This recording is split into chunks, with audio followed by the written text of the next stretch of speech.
સુરત શહેરમાં smart meter સામે ભારે વિરોધ જોવા મળ્યો। હની પાર્ક રોડ શિવ શક્તિ એપાર્ટમેન્ટમાં રહીશોએ વિરોધ નોંધાવ્યો। રહીશો અને ડીજીવીસીએલ કર્મચારીઓ વચ્ચે ઉગ્ર બોલાચાલી થઈ ગઈ। રહીશોનો આરોપ છે કે તેમની જાણ વગર મીટર લગાવાયા છે, જ્યારે ડીજીવીસીએલના કર્મચારીઓ એ સ્માર્ટ મીટર લગાવવા પહોંચ્યા હતા તે સમયે સ્થાનિકોએ ઉગ્ર વિરોધ કર્યો તો કર્મચારીઓએ જણાવ્યું કે મીટર અમારા છે, અમે બદલી નાખીશું।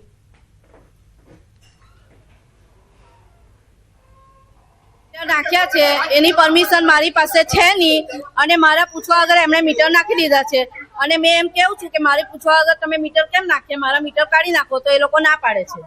મારે આ મીટર જોઈતા નથી, મને પૂછવા વગર કર્યું શું કામ? મારી સही નથી, મને પૂછ્યું નથી तो કેવી રીતે કરી શકો છો?